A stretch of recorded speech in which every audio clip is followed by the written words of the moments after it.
a formação das monarquias nacionais. Vamos iniciar aí a aula 1 da unidade 4. Fiquem bem atentos a essa unidade, tá? Exige um pouco mais de concentração e leitura por parte de vocês, tá bom? Mas qualquer dúvida, vou estar no privado à disposição de vocês.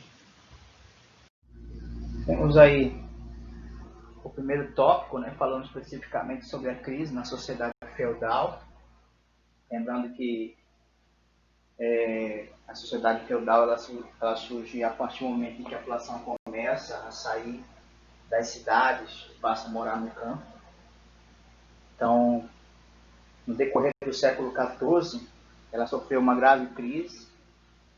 Essa grave crise ela foi provocada aí pela diminuição da produção, causada especificamente pelas colheitas ruins, né? Além de guerras e das mudanças climáticas, em virtude da ação humana. Isso provocou aí a falta de alimentos, né?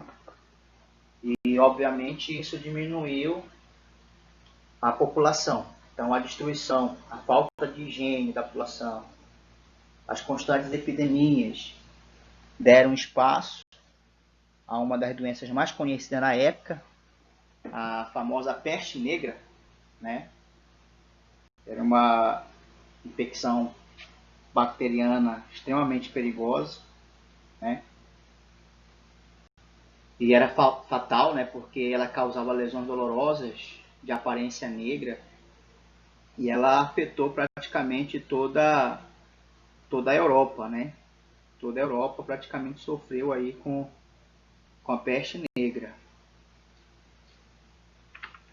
Um outro fator relacionado a isso aí é que quando a pessoa era infectada aí pela peste negra, ela morria dentro de poucos dias.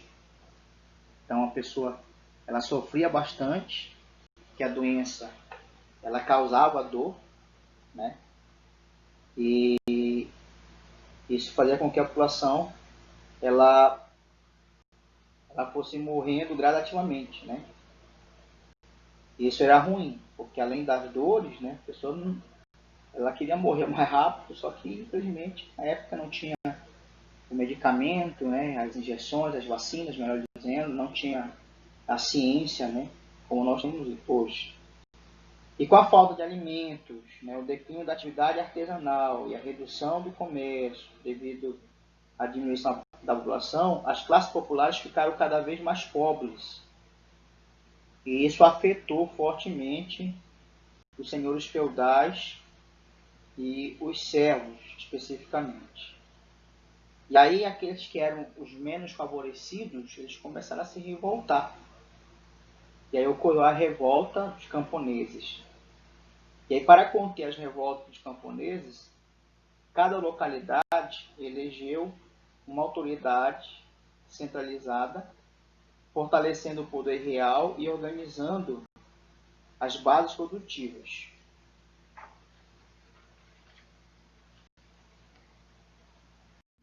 Novas formas de organizar o trabalho rural e urbano. Então, ao longo do século XV, a agricultura europeia foi reconstituída.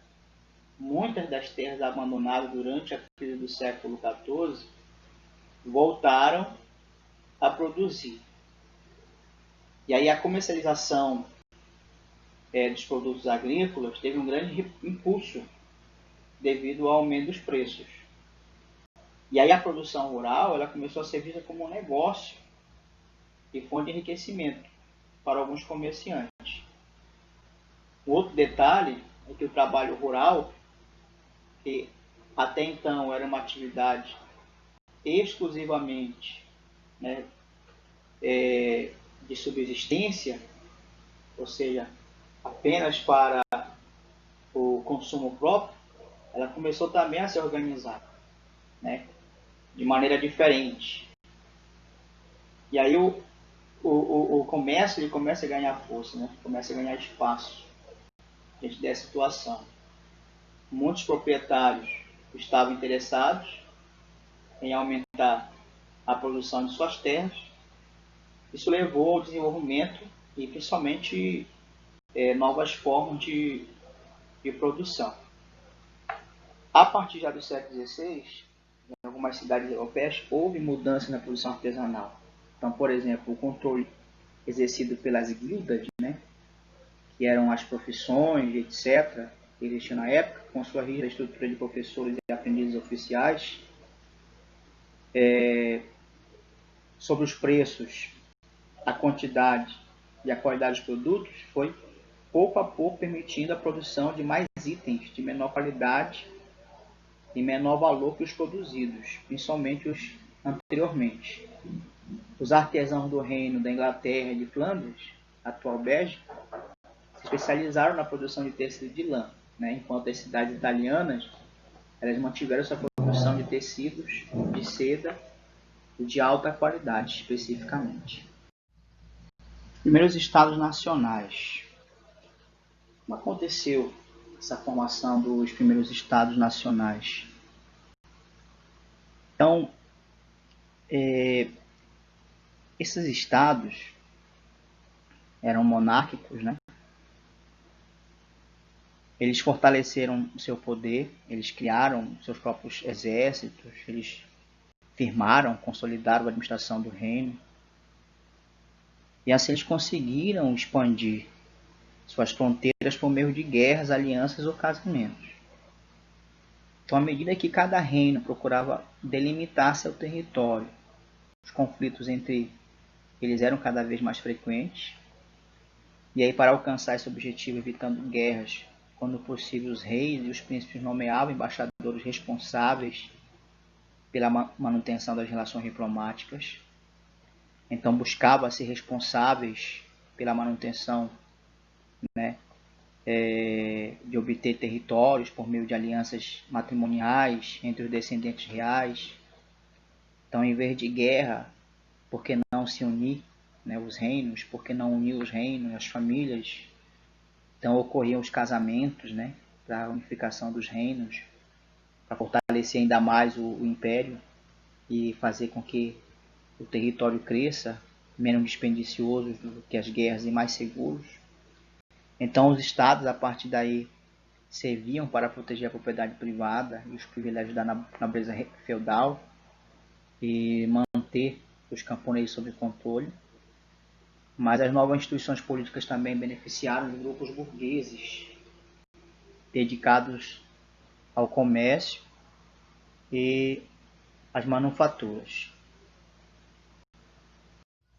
Então, a organização de um sistema fiscal, né, serviu para integrar a sociedade, outros territórios aos novos estados, e aí foram estabelecidos impostos regulares e obrigatórios também, né, que deveriam ser pagos por todos os habitantes do reino. Havia ainda impostos sobre transações comerciais cobrados pelos burgueses e camponeses. E aqui nós temos as principais características das monarquias nacionais. Temos a definição de um idioma nacional único, né? Todos deveriam falar o mesmo idioma. Segundo, a organização de um sistema burocrático, marcando o surgimento de impostos cobrados pelo rei para despesas públicas. Formação de uma burocracia administrativa com funcionários que tinham a função de cuidar da administração pública. A elaboração de uma legislação única, responsável pela justiça e pela manutenção da ordem. Organização de um exército nacional para defender as fronteiras que definiam o território. Garantir a ordem pública na sociedade e proteger os direitos e deveres dos cidadãos. Então percebam que praticamente essas mudanças, né, essas características especificamente das monarquias, elas fazem parte do nosso dia a dia hoje, né? Muitas delas fazem parte do nosso dia a dia, da nossa realidade. Então nós temos aí, os primeiros estados monárquicos a se formar. Temos Portugal, temos Espanha, temos a França e depois a Inglaterra. Então, Portugal, durante o século XII, foi o primeiro Estado nacional europeu. Então, quando a maioria da Europa ainda estava sob o domínio dos reis absolutistas, apenas o Sacro Império Germânico e a atual Itália permaneceram fragmentados, tornando-se países unificados somente no final do século XIX e início do século XX. A Espanha, como Portugal, só conseguiu sua centralização política após os cristãos reconquistarem a região, especificamente os reinos de Castela. Leão e Aragão unificaram-se, com o casamento de Fernando de Aragão e Isabel de Castela e Leão. E aí dessa união, em 1492, formou-se a chamada monarquia espanhola.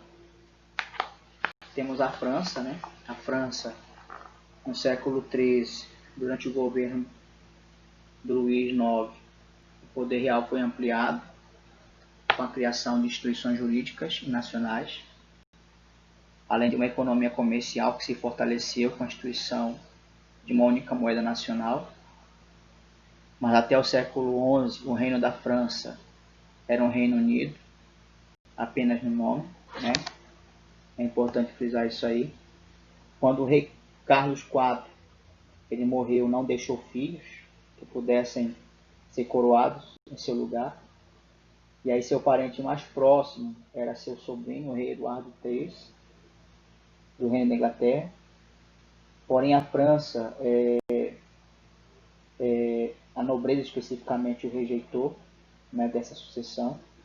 E aí Felipe VI, neto de Felipe III e primo de Carlos IV, foi coroado rei.